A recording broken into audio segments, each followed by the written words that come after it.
السيدة أم كلثوم كانت محاطة بعدد مش قليل من الصهاينة بس من غير ما تعرف.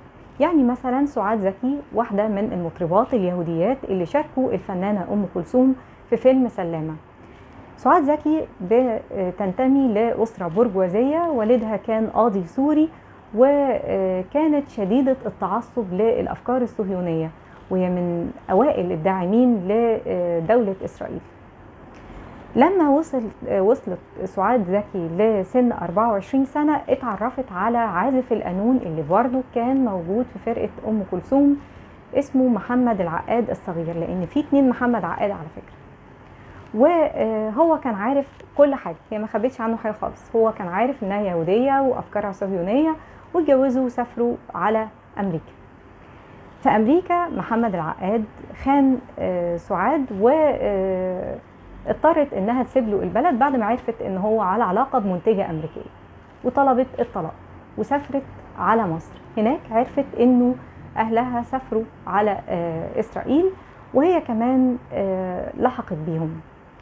حفيدها اسمه أوري بيحكي للتايمز الإسرائيلية، بيقول إنه من باب التفاخر وتقديم الجهود وإزاي كانت سعاد زكي بتدعم الكيان الصهيوني من اللحظات الأولى.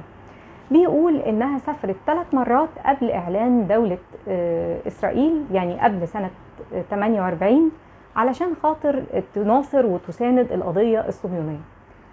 وهناك في إسرائيل بعد ما استقرت هناك ابتدوا ان هم يشغلوها في الإذاعة، ونجمها يلمع جدا في الإذاعة والأوركسترا الإسرائيلي. ورجع لها محمد العقاد ورجع تاني استقر معاها جوه إسرائيل. سعاد زكي بعد ما وصل بيها سن ل 57 تقريبا ابتدى جمالها يقل، وابتدى نجوميتها تنحصر ويضيق بيها الحال، ويوصل بيها الموضوع انها تشتغل كعاملة نظافة في احد البنوك الاسرائيلية. فبيحكي أوري وبيقول ان جدته تبدلت بقى ملابسها من الملابس الفاخرة اللي كانت ترتديها في مصر وبيرتديها نجوم مصر من أكبر بيوت الأزياء، إلى لبس رث اللي هو لبس عاملة نظافة. قصة أحفاد سعاد زكي ما انتهتش.